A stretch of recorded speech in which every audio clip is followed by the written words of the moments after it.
নিউক্লিয়াসের বাকি অংশ নিয়ে আলোচনা হবে। এখানে আমরা নিউক্লিয়াসের ভর ত্রুটি, বন্ধন শক্তি এবং নিউক্লিয় প্রক্রিয়া মানে নিউক্লিয় সংযোজন এবং বিভাজন নিয়ে আলোচনা করা হবে। আমি কি বলছি ভালো করে শোনো, তারপর বই দেখে বাড়িতে পড়ে নেবে। আশা করি সম্পূর্ণটাই হয়ে যাবে, কোনো ভয়ের কোনো কিছু নেই, ঠিকঠাক করতে পারবে। এবার প্রশ্ন ধরে ধরে আলোচনা করা হবে। প্রশ্নগুলো আমি প্রথমে বলবো, তারপরে অ্যান্সারগুলো বলবো। প্রথমে প্রশ্ন হচ্ছে, ভর ত্রুটি বলতে কি বোঝো? ইহা কোন এককে প্রকাশ করা হয়? তা প্রথমেই বলি, ভর ত্রুটি সেটা সংজ্ঞাটা হচ্ছে এরকম যে কোনো পরমাণুর নিউক্লিয়াসের প্রকৃত ভর এবং ওই নিউক্লিয়াসে উপস্থিত প্রোটন ও নিউট্রন সমূহের মোট ভরের মধ্যে যে পার্থক্য থাকে তাকেই আমরা বলি হচ্ছে ভর ত্রুটি। অর্থাৎ পরমাণুর একটা প্রকৃত ভর থাকে, আর ওই পরমাণুটার নিউক্লিয়াসের মধ্যে যে নিউক্লিয়ন থাকে, সেই নিউক্লিয়ন মানে হচ্ছে প্রোটন এবং নিউট্রন দিয়ে, নিউটনের সংখ্যাকেই নিউক্লিয়ন সংখ্যা বলে। তাহলে পরমাণুর প্রকৃত ভর আর নিউট্রন এবং প্রোটনের সম্মিলিত ভর, এই দুটোর মধ্যে যে পার্থক্য থাকে সেটাকেই বলা হয় হচ্ছে সেটাকেই বলা হয় হচ্ছে ভর ত্রুটি, বা ইংরেজিতে বলা হচ্ছে মাস ডিফেক্ট। এখন প্রশ্ন হচ্ছে কোনটা বেশি হয় কোনটা কম হয়? খুব সহজ উত্তর, বেশি হয় প্রোটন এবং নিউক্লিয়াসের সম্মিলিত ভর। প্রোটন এবং নিউট্রনের সম্মিলিত ভরটাই বেশি হওয়ার কথা, আর প্রকৃত ভরটা একটু কম হয়। ফলে প্রকৃত ভর আর ওটাকে বলা হয় প্রত্যাশিত ভর, অর্থাৎ নিউক্লিয়নগুলির মোট ভরের সমষ্টিকে বলা হচ্ছে প্রত্যাশিত ভর। প্রত্যাশিত ভর এবং প্রকৃত ভরের মধ্যে পার্থক্যকেও ভর ত্রুটি বলে। প্রত্যাশিত ভরটা বেশি হওয়ার কথা, কিন্তু প্রকৃত ভরটা কম থাকে। সেই ভর ঘাটতি আইনস্টাইনের E=mc², এই যে ভর এবং শক্তির রূপান্তরের সমীকরণ, অর্থাৎ শক্তি ভর গুণন শূন্য মাধ্যমে আলোর গতিবেগের স্কয়ার, এই সমীকরণ অনুযায়ী যে ভর ঘাটতিটা হয়, সেই ভর ঘাটতিটা শক্তিতে রূপান্তরিত হয়। তার জন্য নিউক্লিয়াসের মধ্যে যে একটা তীব্র আকর্ষণধর্মী বল ক্রিয়া করে, সেটাকেই অ্যাকচুয়ালি আমরা বলি হচ্ছে নিউক্লিয়ার বন্ধন শক্তি। তাহলে নিউক্লিয়ার বন্ধন শক্তির, নিউক্লিয়াসের যে বন্ধন শক্তি, সেই শক্তির উৎস কি? তাহলে তার অ্যান্সার হবে হচ্ছে ভর ত্রুটি। কোন শক্তি অনুযায়ী, কোন সূত্র অনুযায়ী এই ভর ত্রুটি শক্তিতে রূপান্তরিত হয়, সেটা লিখতে হবে আইনস্টাইনের ভর এবং শক্তির তুল্যতা সমীকরণ অনুযায়ী। তারপরের প্রশ্ন হচ্ছে, ভর ত্রুটি কোন এককে পরিমাপ করা হয়? ভর ত্রুটি পরিমাপ করা হচ্ছে AMU, মানে atomic mass unit. AMU unit যেটাকে আমরা বলি, AMU, এই এককে ভর ত্রুটি পরিমাপ করা হয়। তারপরে প্রশ্ন হচ্ছে, আইনস্টাইনের ভর এবং শক্তির তুল্যতা সমীকরণটি লেখো। তা আইনস্টাইনের ভর এবং শক্তির তুল্যতা সমীকরণ আমি প্রথমেই বলে দিয়েছি, E=mc², যেখানে E হচ্ছে শক্তি, M হচ্ছে ভর, আর C হচ্ছে আলোর গতি, শূন্য মাধ্যমে আলোর গতি। তারপরে একটা অঙ্কের মতন প্রশ্ন হয়, সেই প্রশ্নটা হচ্ছে 1 কিলোগ্রাম পদার্থ সম্পূর্ণরূপে শক্তিতে যদি রূপান্তরিত হয় তাহলে কি পরিমাণ শক্তি উৎপাদন হবে? তাহলে পরে কি মানে কত জুলে হবে সেটা বের করতে পারবো আমরা।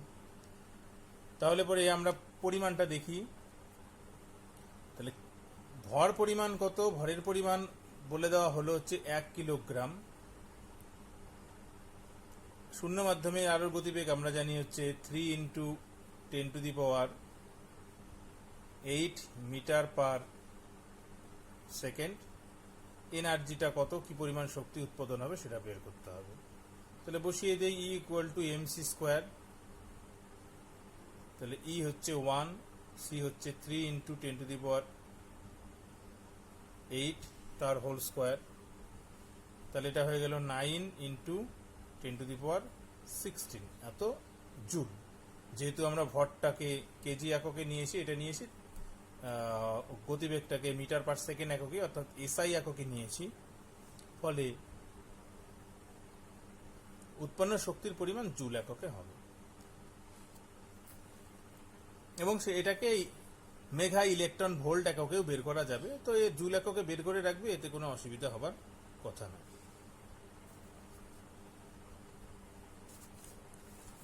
এরপরের প্রশ্ন, 1 এএমইউ ভরের সমতুল্য শক্তি কত? যদি আমরা 1 এএমইউর ভরকে সম্পূর্ণরূপে শক্তিতে রূপান্তরিত করি, তাহলে সেই শক্তির পরিমাণ কত হবে? একইভাবে ক্যালকুলেশন যদি আমরা করি যে 1 ইএমইউ, এটা আসলে 1.66 ইন্টু 10⁻⁻² কিলোগ্রাম। এটাকে যদি আমরা E equal to MC square সেই সূত্র অনুযায়ী বসিয়ে দেই এবং সি এর মানও যদি 3 ইন্টু 10⁸ মিটার পার সেকেন্ড বসানো হয়, তাহলে দেখা যাবে এনার্জির পরিমাণটা আসবে 931.5।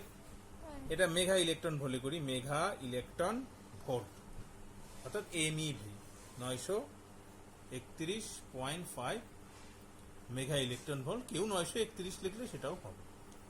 তাহলে 1 ইএমইউ এর সমতুল্য শক্তির পরিমাণ হচ্ছে 931.5 মেগা ইলেকট্রন ভোল্ট। এরপরে প্রশ্ন, নিউক্লিয় বিভাজন বলতে কি বোঝো? একটি উদাহরণ দাও। নিউক্লিয় বিভাজন মানে হচ্ছে যে নিউক্লিয় প্রক্রিয়ায় একটি ভারী মৌলের নিউক্লিয়াস কোনো পারমাণবিক কণার আঘাতে নিউক্লিয়াসটি ভেঙে প্রায় সমভরের দুটি নিউক্লিয়াসে রূপান্তরিত হয় এবং সেই সঙ্গে প্রচুর পরিমাণ শক্তির মুক্তি ঘটে, অর্থাৎ প্রচুর পরিমাণ শক্তি উৎপাদন হয় এবং কিছু পারমাণবিক কণা নির্গত হয়, এক্ষেত্রে নিউট্রন হয়। সেই রকম প্রক্রিয়াকে নিউক্লিয় বিভাজন প্রক্রিয়া বলে। যে নিউক্লিয় প্রক্রিয়ায় একটি ভারী মৌলের নিউক্লিয়াস কোনো পারমাণবিক কণার আঘাতে প্রায় সমভরের দুটি অংশে বিভাজিত হয় এবং প্রচুর পরিমাণে শক্তির মুক্তি ঘটায়, সেই প্রক্রিয়াকে নিউক্লিয় বিভাজন প্রক্রিয়া বলা হয়। অর্থাৎ এক্ষেত্রে নিউক্লিয়াসটি ভেঙে দুটো টুকরে রূপান্তরিত হয়। উদাহরণ দাও। খুব সহজেই উদাহরণ দেওয়া যায়, যেমন ইউরেনিয়াম এর নিউক্লিয়াসকে ইউরেনিয়াম 92, 300, 235, একে যদি একটা নিউট্রন কণা দিয়ে আঘাত করা হয়, তাহলে একটা অস্থায়ী নিউক্লিয়াস U236 92 রূপান্তরিত হয়। এই নিউক্লিয়াসটি ভেঙে গিয়ে বেরিয়াম 56 141 প্লাস ক্রিপ্টন 92 36 এবং 3টে নিউট্রন প্লাস এক্ষেত্রে প্রায় 200 মেগা ইলেকট্রন ভোল্ট শক্তি উৎপন্ন হয়। এই হচ্ছে একটা নিউক্লিয় বিভাজন প্রক্রিয়ার উদাহরণ।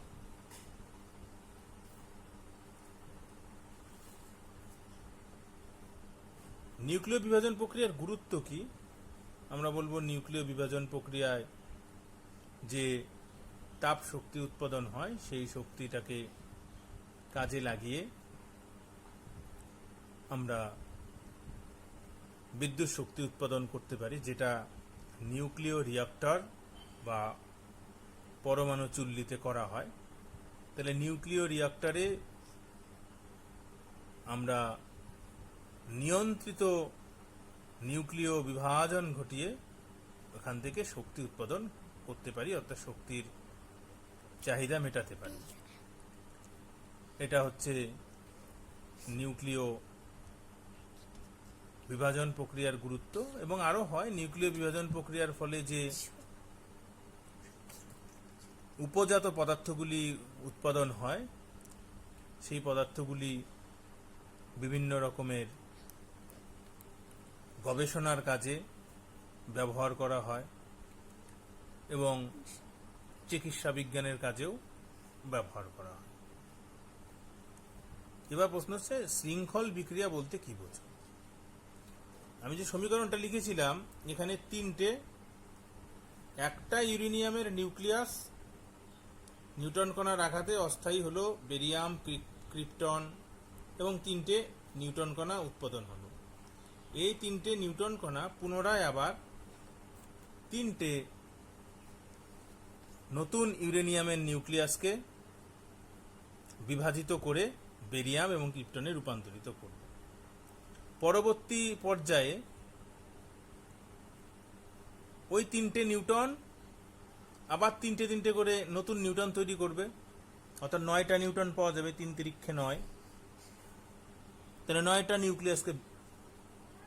নিউট্রন উৎপাদন হবে। সেই 9টা নিউট্রন আবার 9টা নিউক্লিয়াসকে যদি ভাঙে, তাহলে পরে 3 নং 27, নতুন আবার 27টা নিউট্রন উৎপাদন হবে। সেই নিউট্রন আবার যদি ইউরেনিয়ামের নিউক্লিয়াসে আঘাত করে, সেই 27টা নিউট্রন কিন্তু আবার 81টা নিউট্রনে রূপান্তরিত হবে। এইভাবে খুব অল্প সময়ে দ্রুত নিউক্লিয় বিক্রিয়াটা একটা শৃঙ্খলের আকারে,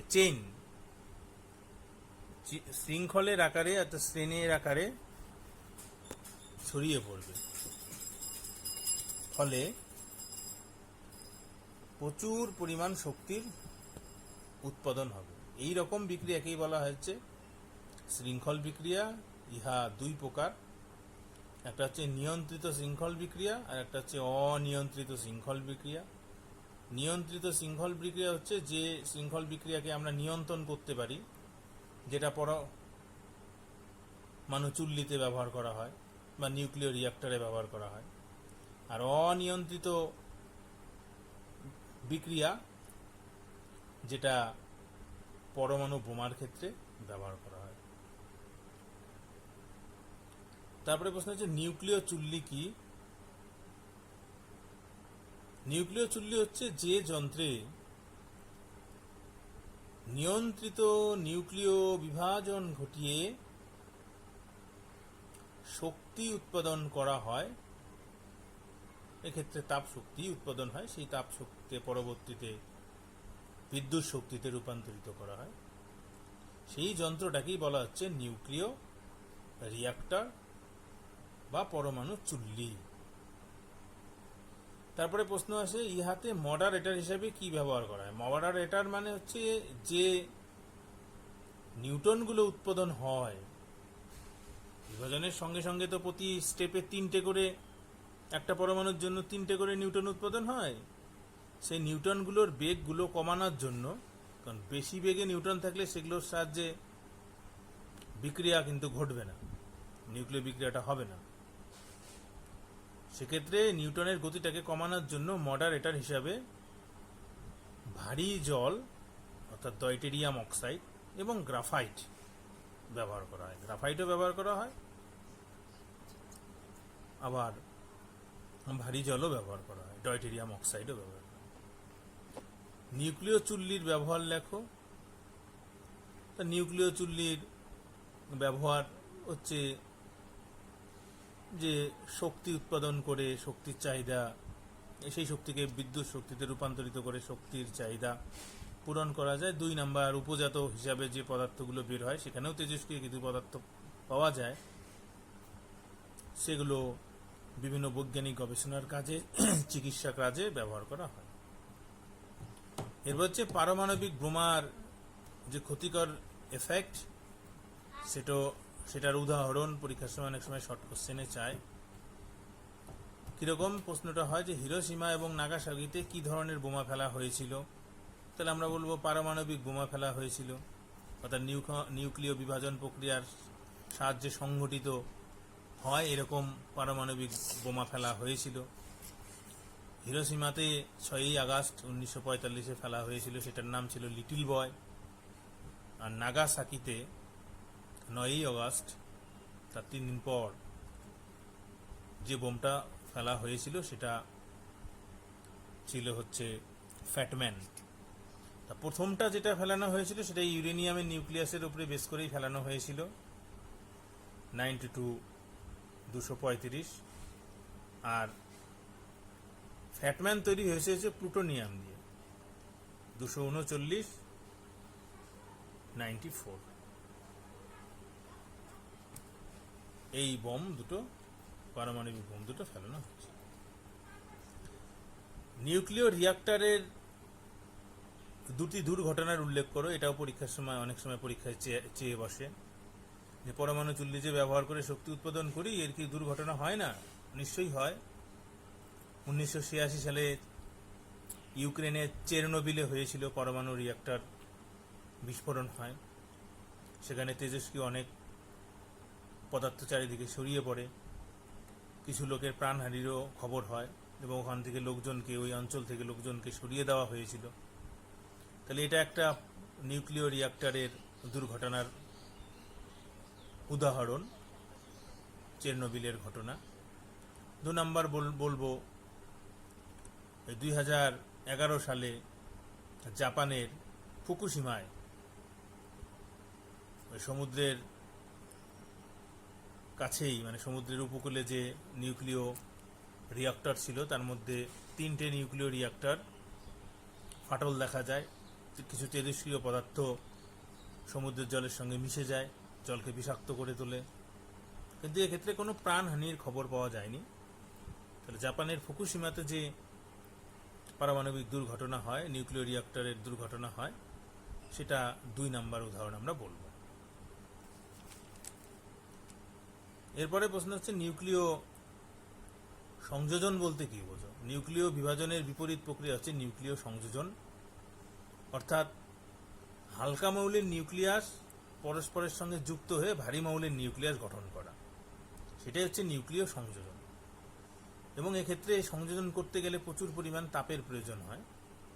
সুতরাং সংজ্ঞা যখন আমরা লিখব তখন এইভাবে লিখব, যে নিউক্লিয় প্রক্রিয়ায় অপেক্ষাকৃত হালকা মৌলের নিউক্লিয়াস অতি উচ্চ উষ্ণতায় পরস্পরের সঙ্গে সংযোজিত হয়ে ভারী মৌলের নিউক্লিয়াসে রূপান্তরিত হয় এবং প্রচুর পরিমাণে শক্তির মুক্তি ঘটায়, সেই ধরনের নিউক্লিয় প্রক্রিয়াকে নিউক্লিয় সংযোজন প্রক্রিয়া বলে। উদাহরণ আমরা দিতে পারি, 4টে হাইড্রোজেন পরমাণু, ভর সংখ্যা 1, পরমাণু ক্রমাঙ্ক 1, তাহলে এরকম 4টে হাইড্রোজেন পরমাণু প্রায় 10⁷ কেলভিন বা ডিগ্রি সেলসিয়াস দিলেও হয়, এত 10⁷ কেলভিন উষ্ণতা বা 10⁷ ডিগ্রি সেলসিয়াস উষ্ণতা, দুটোই ঠিক, উষ্ণতায় পরস্পরের সঙ্গে যুক্ত হয়ে হিলিয়ামের নিউক্লিয়াসে রূপান্তরিত হয়, 2টি পজিট্রন উৎপাদন হয় এবং প্রচুর পরিমাণে শক্তির মুক্তি ঘটায়। সেই শক্তিটা এক্ষেত্রে 62.7 মেগা ইলেকট্রন ভোল্ট। এই যে 4টে হালকা হাইড্রোজেনের পরমাণু অতি উচ্চ উষ্ণতায় পরস্পরের সঙ্গে যুক্ত হয়ে হিলিয়ামের নিউক্লিয়াস এবং প্রচুর পরিমাণে শক্তি উৎপাদন করলো, এটা হচ্ছে নিউক্লিয় সংযোজনের একটি উদাহরণ, অর্থাৎ হালকা মৌলগুলি সংযোজিত হয়ে ভারী মৌলের নিউক্লিয়াসে রূপান্তরিত। এর পরবর্তী প্রশ্ন, নিউক্লিয় সংযোজনকে তাপীয় নিউক্লিয় বিক্রিয়া, ইংরেজিতে বলে থার্মোনিউক্লিয়ার রিয়াকশন। তাপীয় নিউক্লিয় বিক্রিয়া বলে কেন? তার উত্তরটা হবে নিউক্লিয় সংযোজন প্রক্রিয়াটি অতি উচ্চ উষ্ণতায়, ব্র্যাকেটে দেব 10⁷ ডিগ্রি সেলসিয়াস বা কেলভিন, সংঘটিত হয় বলে একে থার্মোনিউক্লিয় রিয়াকশন বা তাপীয় নিউক্লিয় বিক্রিয়া বলা হয়। পরের প্রশ্ন হচ্ছে, নিউক্লিয় সংযোজন ঘটানোর পূর্বে নিউক্লিয় বিভাজন করা হয় কেন? কারণ নিউক্লিয় সংযোজন করতে হলে উষ্ণতা প্রায় 10⁷ কেলভিন বা ডিগ্রি সেলসিয়াসের প্রয়োজন হয়। আর এই উষ্ণতা কোনো যন্ত্র বা অন্য কোনো পদ্ধতির মাধ্যমে উৎপাদন করা সম্ভব নয়। একমাত্র নিউক্লিয় বিভাজন প্রক্রিয়াতেই 10⁷ ডিগ্রি সেলসিয়াস উষ্ণতা আমরা উৎপন্ন করতে পারব। ফলে এই বিপুল পরিমাণ উষ্ণতা দরকার হয় বলে, এবং এই উষ্ণতা একমাত্র নিউক্লিয় বিভাজন প্রক্রিয়ায় করা যায় বলে, নিউক্লিয় সংযোজনের পূর্বে নিউক্লিয় বিভাজন প্রক্রিয়াটি ঘটানো হয়। তারপরে প্রশ্ন হচ্ছে, নিউক্লিয় সংযোজন প্রক্রিয়ার গুরুত্ব লেখো। 1 নাম্বার গুরুত্ব হচ্ছে যে নিউক্লিয় সংযোজন প্রক্রিয়ার জন্যই বিভিন্ন নক্ষত্র, যেমন সূর্য, এর এত শক্তি, তাপ এবং আলো উভয় প্রকার শক্তির মূল উৎসই হচ্ছে নিউক্লিয় সংযোজন প্রক্রিয়া। অর্থাৎ নক্ষত্রের শক্তির উৎস হচ্ছে নক্ষত্রের অভ্যন্তরে অনবরত নিউক্লিয় সংযোজন প্রক্রিয়া ঘটতে থাকে, এবং এই নিউক্লিয় সংযোজন প্রক্রিয়ার ফলেই নক্ষত্রগুলির শক্তির উৎস হয়। এবং সেক্ষেত্রে শক্তি হচ্ছে তাপ শক্তি, আলো শক্তি এবং শব্দ শক্তি। তো শব্দ শক্তি তো আমাদের এখানে আসে না, কারণ মিডিয়াম পায় না দেখে আসে না, কিন্তু প্রচুর শব্দ শক্তি উৎপন্ন। শর্ট কোশ্চেনে আসে, নক্ষত্রগুলির এত বিপুল শক্তির উৎস কি? তখন আনসার লিখতে হবে, নক্ষত্রগুলির এত বিপুল শক্তির উৎস হচ্ছে নিউক্লিয় সংযোজন প্রক্রিয়া। তারপরে প্রশ্ন হচ্ছে, নিউক্লিয় বিভাজন বা নিউক্লিয় সংযোজন প্রক্রিয়ায় বিপুল পরিমাণ শক্তির উৎস কি? কেন এত শক্তি উৎপাদন হয়? তার সহজ উত্তর হচ্ছে, নিউক্লিয় সংযোজনই বলি আর নিউক্লিয় বিভাজনই বলি, উভয় প্রক্রিয়াতে কিছু পরিমাণ ভরের ঘাটতি হয়।